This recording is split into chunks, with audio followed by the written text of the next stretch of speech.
Hello, welcome to 30 Minutes. I'm Rick Anthony.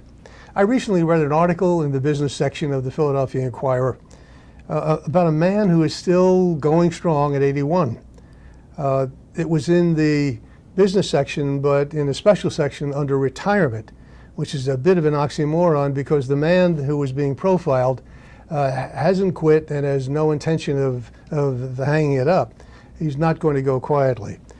Once into the article, I realized that I knew the man being interviewed, someone I recalled from the legendary Evening Bulletin when his byline was regularly in that publication, regrettably a publication that ceased publishing in 1982, and later from the PR community in Center City.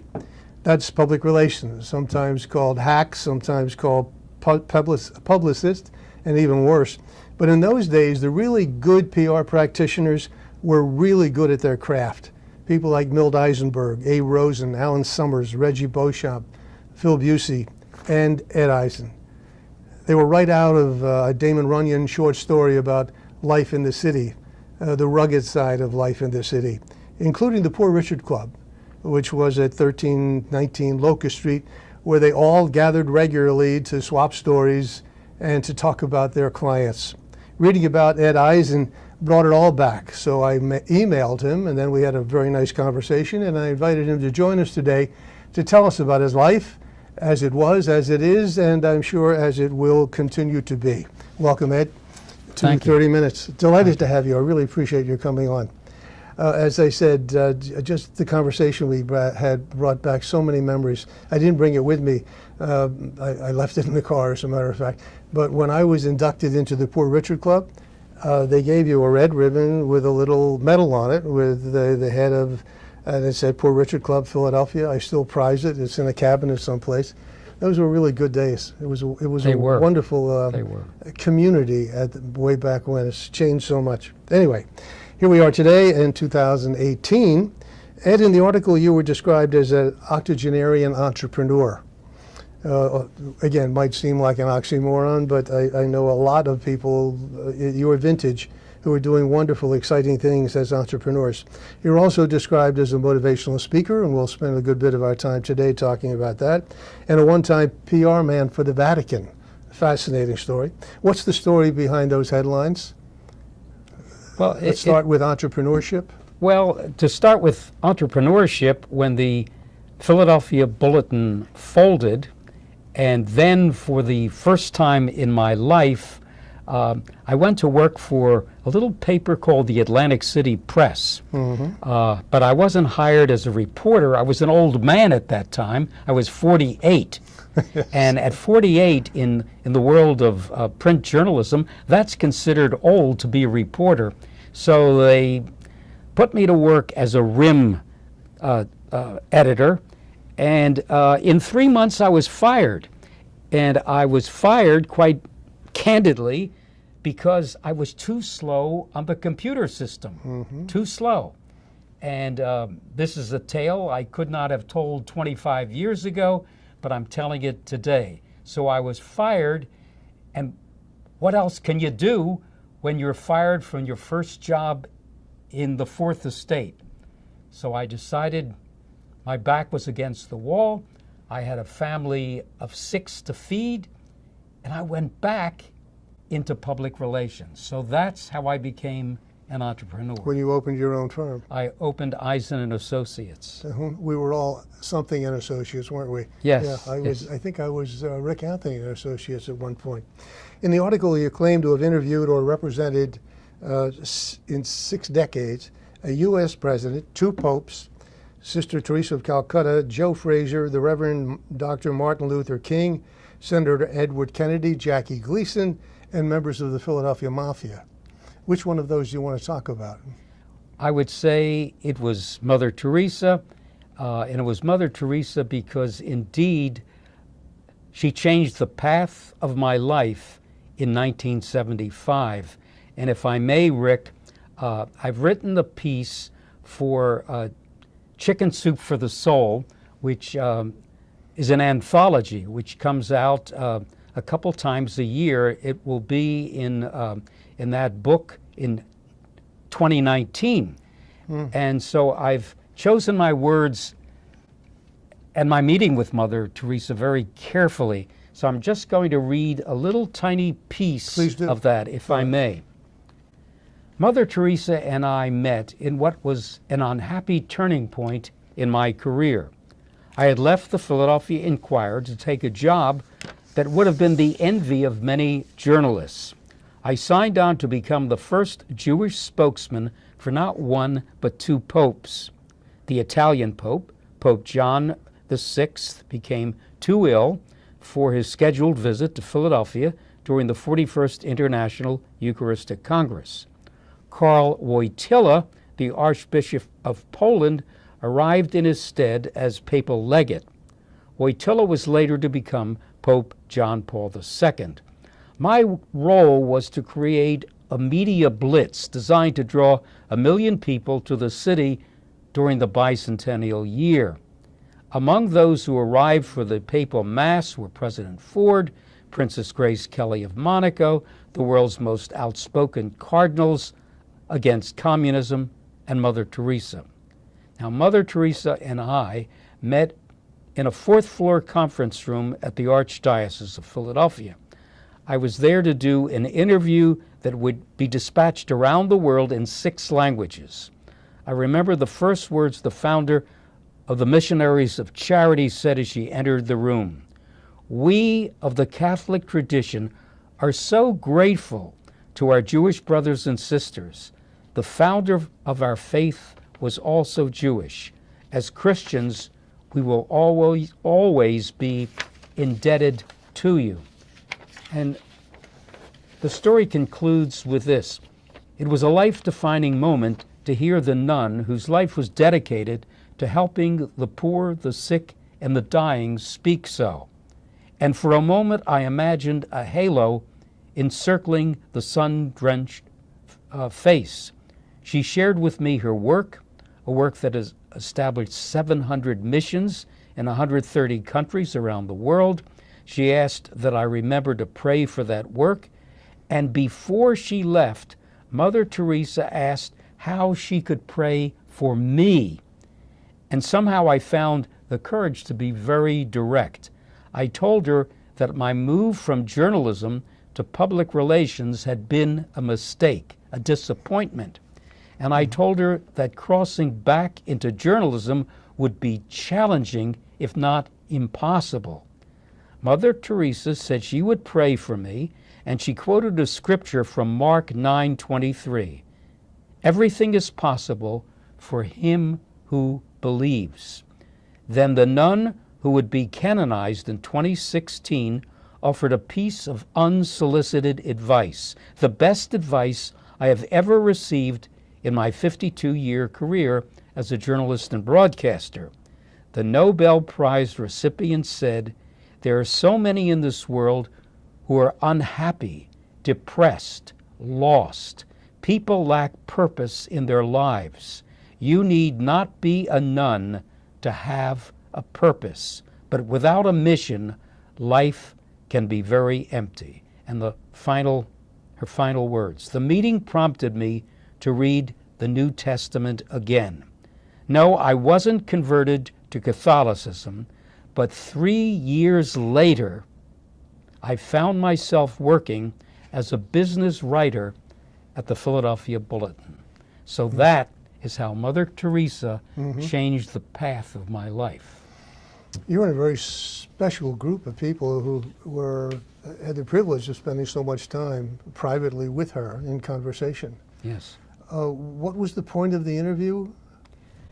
The point of the interview, of course, I was representing the Archdiocese of Philadelphia and the Vatican as spokesperson for the Pope. And at that particular time, I was spokesperson for the Italian Pope until the Italian Pope announced that, he was too ill to come to Philadelphia. So my role was to write a story about the interview, meeting Mother Teresa, and so forth. Because after all, that was, you could say, a historic interview. Yes. The first Jewish person in history to become PR spokesman for not one but two popes. Yep, not many others can make that claim. Where did the interview appear? That appeared at the time. It was in the Philadelphia Inquirer. Yeah. You still have it? You must. It's got to be framed somewhere. It's there. Yes. It's Okay. there. Yeah. That is one of several, I'm sure, memorable moments. It also appeared in the National Catholic Review, a major Yes. Catholic yes. publication. Among the folks that you've interviewed was also listed members of the Philadelphia Mafia. Can you talk about that?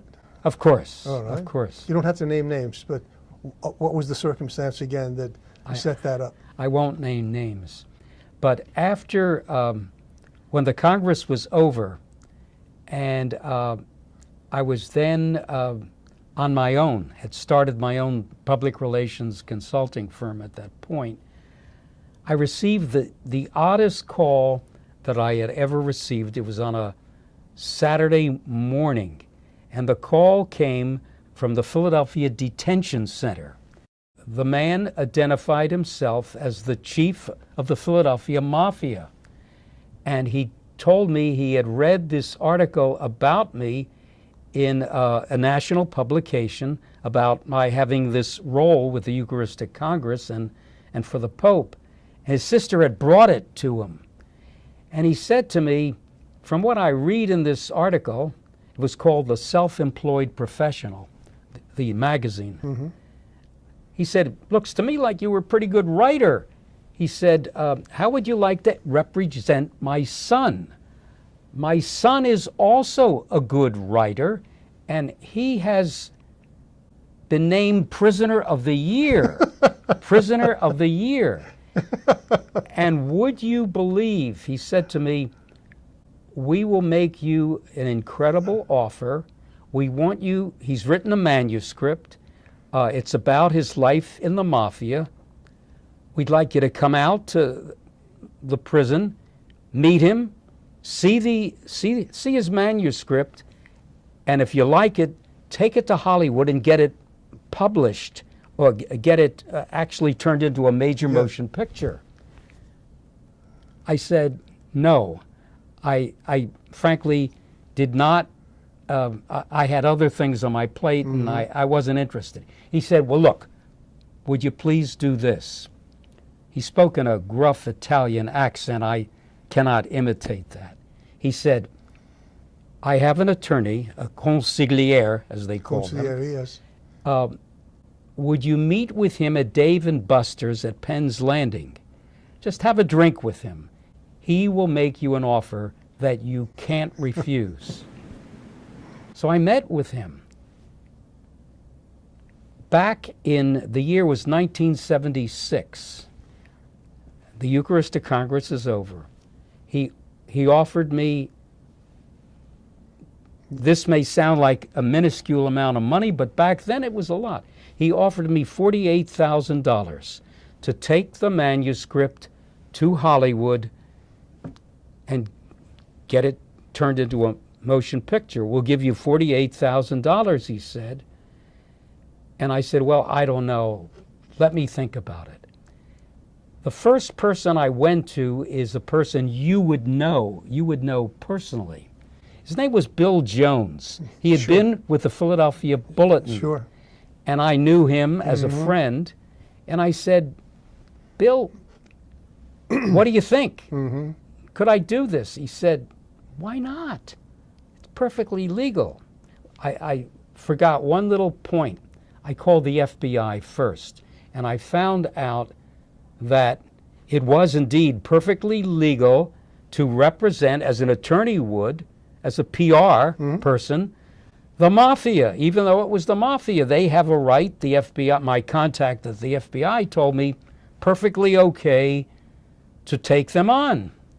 Great. So I went to Bill as a second piece of advice, and he said, look, Ed, you've told me the roof is leaking, the kids need a college education, take the money and run and do it.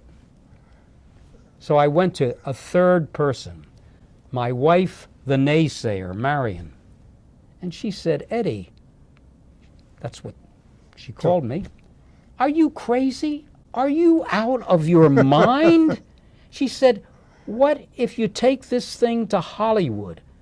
and you're told that, look, we've got plenty of scripts about the mafia.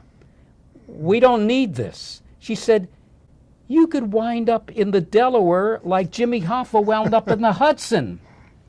And she said, if that doesn't happen, what if you take them on? You just, a few years ago, you left with the Philadelphia Inquirer. The word is going to get out that they are now your first client. The mafia is Ed Eisen's client. You'll never have a law firm. You'll never have a hospital. You'll never have an accounting firm. You'll be a one-client company, and how long will that last? So I took my wife's counsel, and I called the consigliere back, and basically I said, thanks, but no thanks, and I never heard from them again.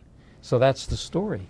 But the kids got shoes and they went on to college somehow. Yeah, Okay. without the mafia. The irony is, and I think I shared this with you, one of the people whose names I mentioned as I went through that litany of old-timers, his project, he was retained to persuade the world that there was no mafia. It was a figment of the journalist's imagination. It didn't exist. Yeah. And he was really quite good at it, at persuading people that there was no such thing as a mafia. It's a myth. It's a creation of Hollywood and so on. It's amazing you two guys never met. We never met. He would have told you, take the money and run. That's a marvelous story. You must have many, many more like it. And you use them today as the fodder for the presentations you make as a motivational speaker. How did that happen? Well, when I finally wrote a book called Soul for Sale, the main title, Confessions of a Philadelphia Spin Doctor, when that was done, it was my wife who suggested to me, why don't you take all these stories in the book and go out on the road and tell the stories to people? So for several years now, I've been telling these stories at libraries, at churches, at synagogues, at retirement communities, all a total of 19 different stories about the people I have met, written about, or represented as a publicist. So I'm loving, I call it my fourth act. It's great. My fourth it's act. terrific. Good for you. I'm sure you enjoy yourselves, and your audiences, many of whom are seniors, are able to relate to some of the stories you're talking about, some of the people, circumstances, and so on. Yes. I have a list that from the material that you had sent me of, I guess, the presentations you've made, the 19 or so. I remember, Can You Top This? Chicken Soup with Mother Teresa. I'm an octogenarian. What do I do now? From Caterpillar to Butterfly. Are these some of the themes? Yes. Titles of presentations? Yes. Yes. Is there one in particular that you especially enjoy yourself? Yeah. What From Caterpillar to Butterfly. From Caterpillar, if I may Please. speak a moment about that. The people I meet, particularly at libraries and academic institutions, there is a common issue that runs through for so many people. People are either suffer from broken marriages, addictions of one kind or another.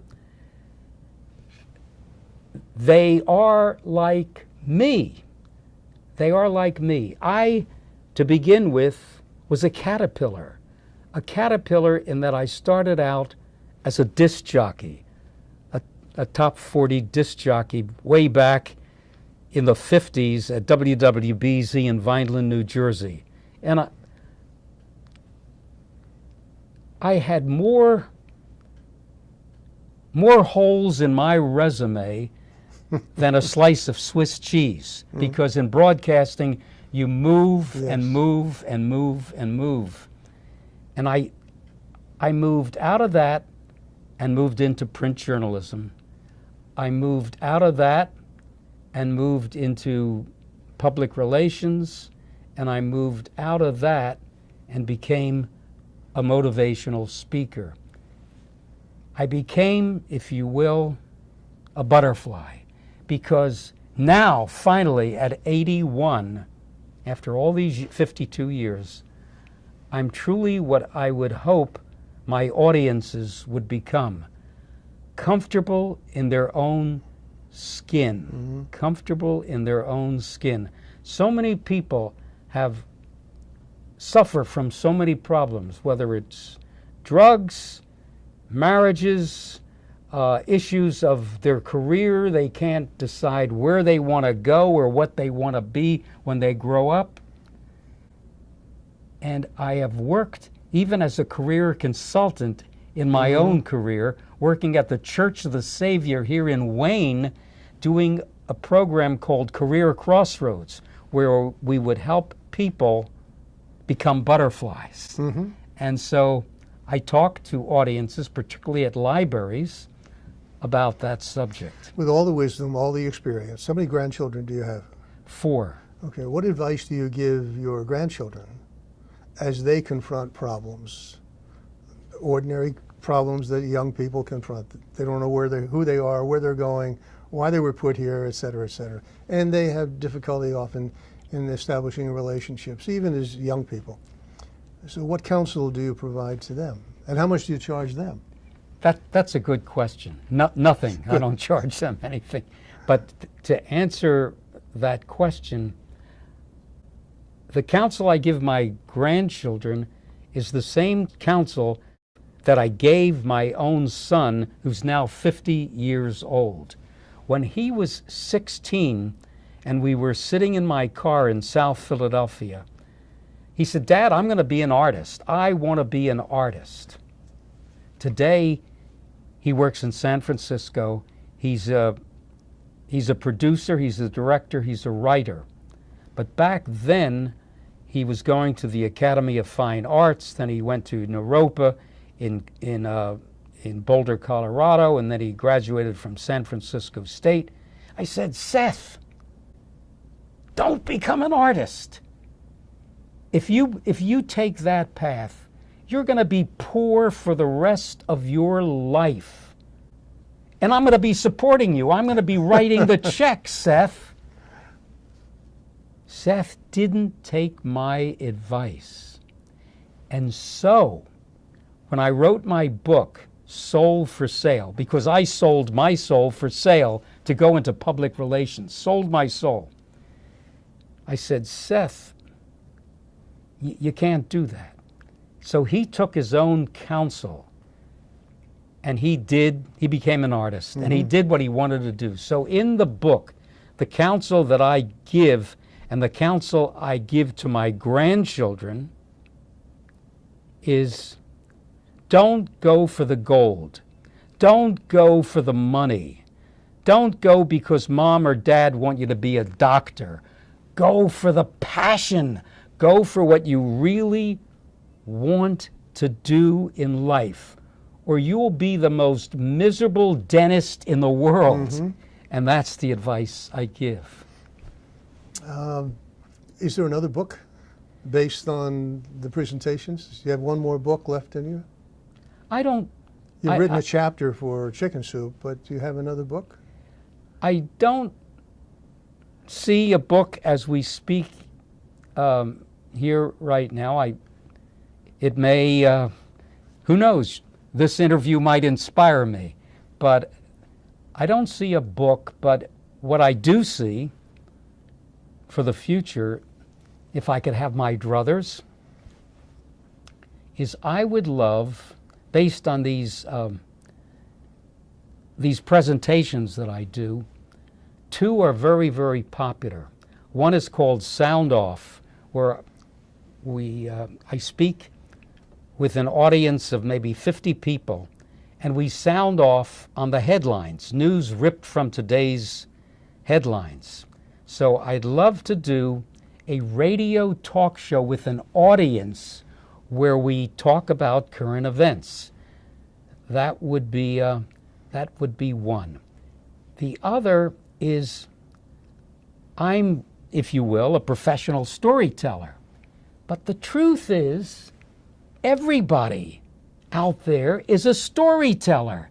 So I would like to do a radio show with an audience where people would be able to tell their stories, and it's one of these things that I do called "Can You Top This?" Yes. Can you top this? So I do that already in my presentations, but I could see, if that were in my future, doing a radio show with that kind of a thing, because we're all storytellers. You never planned to retire, did you?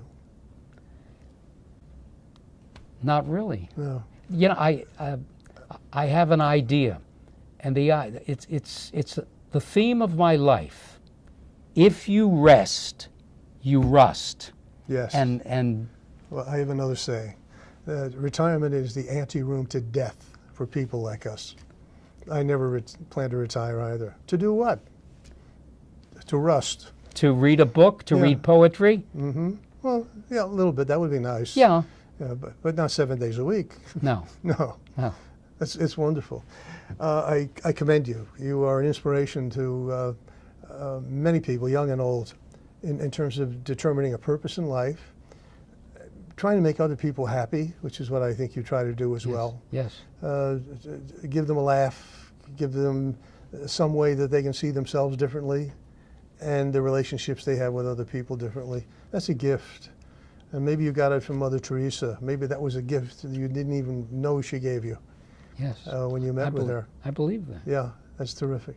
Again, my guest today has been Ed Eisen, who is, you wouldn't believe it, 81, who is not about to give it up and will be going as long as he can, meeting with people, interacting with people, having fun with people, giving them joy. That's a gift. Thank you very, very much, Thank Ed. you. Thanks Thank for you. being here. Oh, by the way, if anyone wants to reach you, to book you for a presentation or whatever, how do they reach you?